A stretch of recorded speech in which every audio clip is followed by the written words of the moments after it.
So hey guys, welcome back to my video. आज फिर market negative में जा रहा है अच्छा खासा। और कल पॉजिटिव में था, आज फिर नेगेटिव में हो गया है। वॉलेटिलिटी अभी भी अच्छी खासी चल ही रही है और ये इलेक्शन तक चलती भी रहेगी, है ना। तो इससे घबराना नहीं है, अभी तो थोड़ी कम गिरावट है। अगर आगे वाले दिनों में और बड़ी कोई गिरावट आए तो उसमें लमसम में आप इन्वेस्ट अगर कर सकते हैं तो कर दीजिएगा। मैं हर वीडियो में बता रहा हूँ आपको, क्योंकि हो सकता है फिर वो अपॉर्चुनिटी आपको नहीं मिले। ठीक है, क्योंकि देखिए, अगर आपको लगता है बीजेपी गवर्नमेंट थर्ड बार रिपीट होगी तो आप गिरावट में पैसे लगा दीजिए। अगर 4 जून को BJP government third time power में आती है तो यकीन मानिए मार्केट एक बहुत ऊपर मूव दिखाने वाला है। ठीक है, तो गिरावट से डरिएगा मत, इसका फ़ायदा उठा के इसमें इन्वेस्ट कर दीजिएगा। कल पॉजिटिव में था मार्केट, तो म्यूचुअल फंड के रिटर्न भी अच्छे खासे पॉजिटिव में हैं। 1 डे रिटर्न 5,000 से ऊपर के दे दिए हैं। तो क्वांट का अगर आप देखें तो नेगेटिव में था, अब पॉजिटिव में आ चुका है। 863 ओवरऑल पॉजिटिव हो चुका है। निप्पॉन सबसे ज़्यादा रिटर्न दे के बैठा है 3,000 रुपये के लगभग, फिर मोतीलाल और फिर पराग पारिक। 1 डे अगर आप सबके रिटर्न देखेंगे तो सबसे ज़्यादा क्वांट ने ही रिटर्न दिए हैं, then Nippon, then Motilal and then Parag Pareek.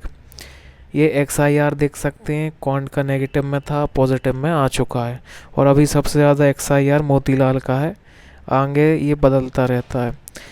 तो जैसा कि क्वांट का मैंने आपको बताया था कि देखिए, क्वांट जब मार्केट नेगेटिव जाता है तो क्वांट बहुत नेगेटिव चला जाता है, और जब मार्केट उठता है तो क्वांट ही सबसे ज़्यादा आपको रिटर्न भी बना के, जो है सबसे ज़्यादा रिटर्न निकाल के भी क्वांट ही देता है। तो इसका ऐसे ही, अब देखिए कल थोड़ा सा मार्केट ऊपर, कल भी मतलब ज़्यादा मार्केट नहीं उठा था, थोड़ा मार्केट उठा, इतने में इसका रिटर्न देख लीजिए सबसे ज़्यादा उठ गया। ऐसे ही अब मार्केट आज अच्छा खासा नीचे गिर रहा है, तो अब आप कल नेगेटिव रिटर्न देखेंगे तो इसमें भी सबसे ज़्यादा नेगेटिव रिटर्न आपको क्वांट के ही दिखेंगे। तो क्वांट का थोड़ा ऐसा ही है, जब मार्केट उठेगा तो सबसे ज़्यादा उठेगा, गिरेगा तो सबसे ज़्यादा गिरेगा। ठीक है, ओवरऑल XIR 71% का चल रहा है। टोटल रिटर्न जो है वो 7,000 से ज़्यादा हो चुके हैं। हालांकि कल ये फिर से कम हो जाएंगे क्योंकि आज मार्केट नेगेटिव में जा रहा है। ये देख सकते हैं सारा एलोकेशन इक्विटी में ही है। ये सारे सेक्टर्स देख सकते हैं, ये मार्केट कैप देख सकते हैं, ये कंपनीज देख सकते हैं। तो ये है, अब आज मार्केट फिर नेगेटिव में है तो कल फिर यहाँ पे नेगेटिव सब लाल लाल दिखाई देने वाला है। तो ये थे आज के रिटर्न्स। अब चलते हैं कमेंट्स की।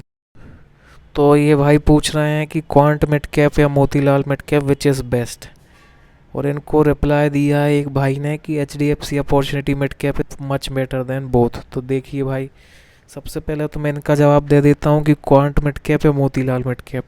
इस पर मैं एक काम करूँगा, एक वीडियो बना दूँगा, आप उसको देख लीजिएगा, आपको समझ में आ जाएगा कौन सा बेस्ट है। दोनों ही बहुत अच्छे फंड हैं।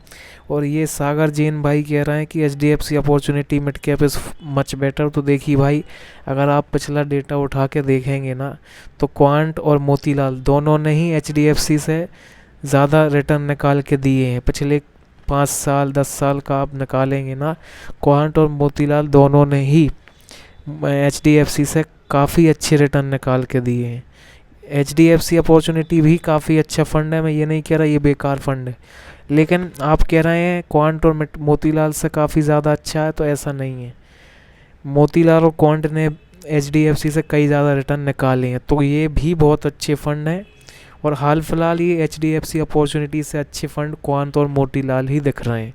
फ्यूचर में हो सकता है कुछ भी हो सकता है, बट अभी का डेटा आप देखेंगे ना तो उसमें तो क्वांट और मोतीलाल मिड कैप कैटेगरी के बेस्ट फंड अभी हाल फिलहाल तो दिख रहे हैं।